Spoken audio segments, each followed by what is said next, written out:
Dan yang terpenting, yang kelima, jangan lupa hadirkan doa-doa terbaik dalam hidup kita. Dalam doa kita. Robbil firli wali walidayya warhamhuma kama rabbayani shaghira.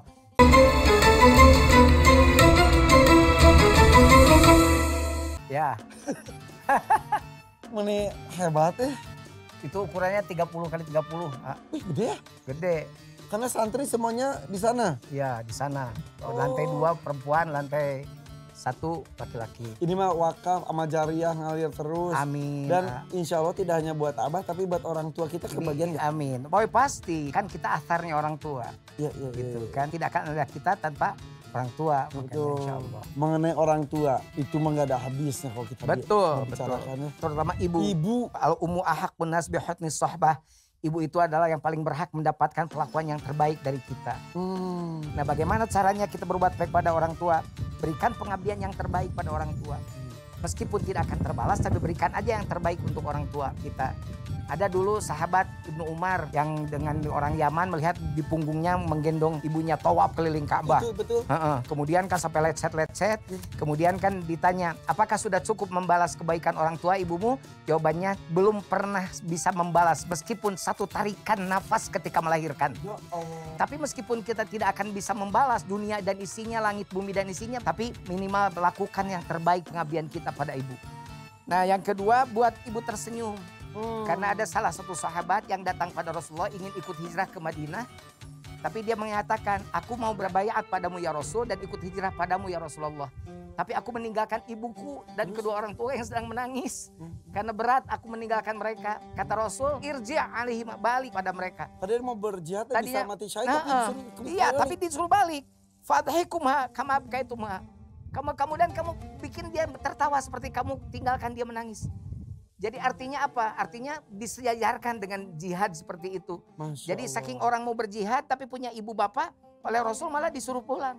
Mau ikut hijrah karena ada ibu bapaknya yang menangis yang belum mengizinkan, disuruh pulang.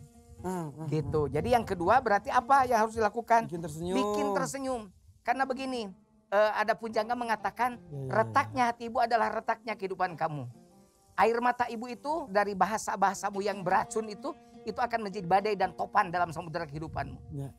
Hati-hati pada orang tua, jika tergores hatinya dan retak hatinya, itu akan menjadi berbahaya untuk kita semua. Jadi yang ketiga, jangan memantik kemarahan ibu. Karena berbahaya ketika ibu marah, wasuqtullah fi husnil walidain. Ridho Allah ada di orang tua, murka Allah, murka orang tua. Oleh karenanya maka hati-hati.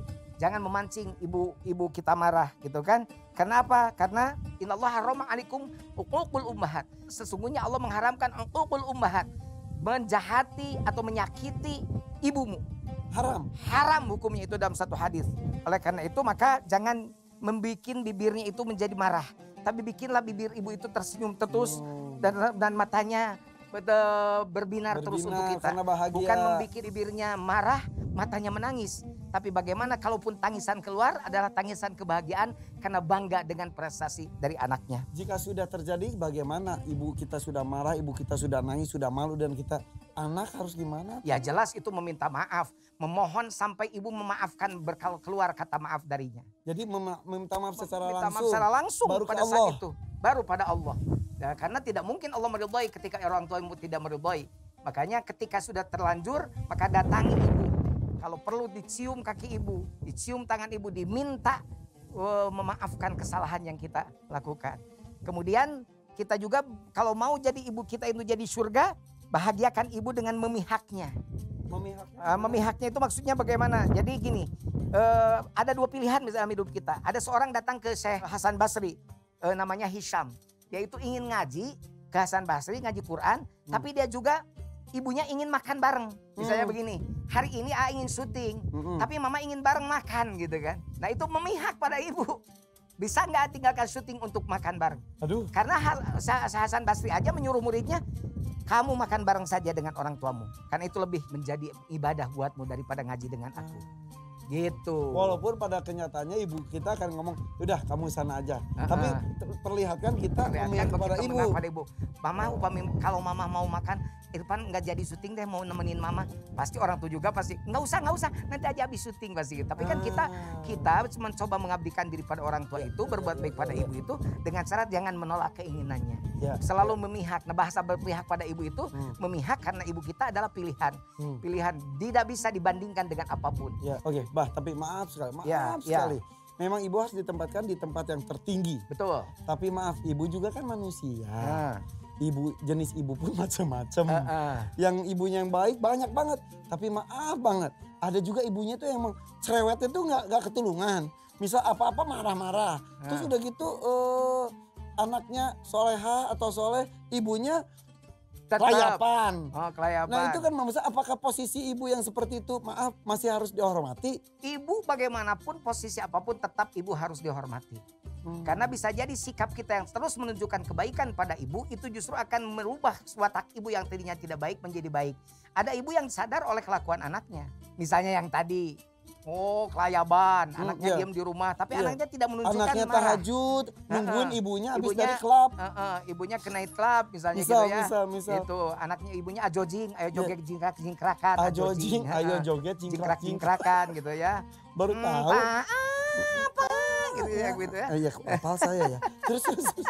Nah kalau gitu berarti kita harus tetap baik. Baik, tetap perlakukan baik pada orang tua. Diulang-ulang dimanapun saya mengatakan bahwa jangankan hanya sekedar ibu cerewet, ibu rajin keluar atau segala macam. Ibu beda agama pun kita harus baik.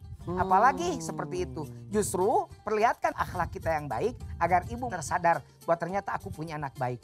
Semoga dengan kita berbuat baik tanpa tidak melihat ibu seperti apa, yang penting kita berbuat baik, maka itu menjadi motivasi buat ibu yang tidak baik pun menjadi baik karena melihat kelakuan anaknya. Ibunya yang tidak baik itu urusannya dengan Allah sendiri. Dengan Allah. Tapi kita sebagai anak harus tetap berbuat baik pada orang tua. Iya betul. Dan yang terpenting yang kelima, jangan lupa hadirkan doa-doa terbaik dalam hidup kita.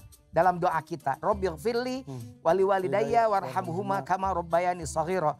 Teruskan itu doa, hadirkan dalam doa kita karena doa-doa terbaik kita kepada ibu akan berbalik kepada kita menjadi kebaikan-kebaikan yang luar biasa. Tapi sebentar, abah laki-laki, saya laki-laki, abah orang tua, saya juga begitu. Kenapa ibu terus? Bapak gimana? Bapak juga capek, kenapa nggak dihormatin? Kenapa nggak diprioritaskan? Iya, tidak ada beda seperti ibu dan bapak. Tapi dalam hadis Rasulullah jelas ketika ada sahabat bertanya harus pada siapa saya berbuat baik? Ummuka, ibumu dulu. Summa ummuka, ibu lagi. Kemudian semua kepada siapa lagi? Ummuka, pada summa abuka. Kemudian setelah itu yang dekat. Jadi ibu, kemudian bapak. Masalahnya bapak saya ibunya cuma satu, gimana nih? Oh gitu. Itu gimana sih? Kalau ibu kita harus 3 tuh gimana itu coba? Oh gimana? Katanya ada yang ngomong sekarang karena ibu-ibu. nanya ke mama, akhirnya mama kan potong terong. Bilang ya gitu, ini kan dibagi 3 katanya. Terus? Nah sekarang kita turun bagi 3 boleh enggak katanya gitu kan. Ditanyain gitu. Bukan berarti ibu kita tahu kita sebagai laki-laki harus punya istri 3. Iya, Iswan isu istri bukan ya? Abah nanya kalau laki-laki punya istri 1 namanya apa? Istri punya 2 berarti namanya apa? Poligami. Kalau 1 monogami. Monoton. Tapi ya itu, ibumu dan bapakmu. Bukan berarti harus mempunyai bapak yang punya istri 3, bukan ya? Bukan. Maksudnya sebetapa pentingnya posisi ibu. Ada anak pulang Jumatan dengar hadis itu, datang ke rumah. Kamu tadi dengar khotib, kata bapaknya. Dengar apa? Ibumu berarti punya ibu berapa? 3. Dia bilangin sama mama. Maka datang anak, mamanya lagi masak terung di dapur, gitu kan, terong di dapur. Katanya, mah, kata Pak Ustadz tadi, saya tuh harus berbuat baik karena ibu berarti harus 3. Katanya gitu. Mamahnya tenang aja, oh gitu nggak apa-apa. Nah, ini nih bilang sama bapak kamu, mau nggak seperti ini kan katanya gitu. Ada pemirsa, kita nggak mau sesat lagi dan kemana-mana ya. Masih di Garut, di Abah dan AA.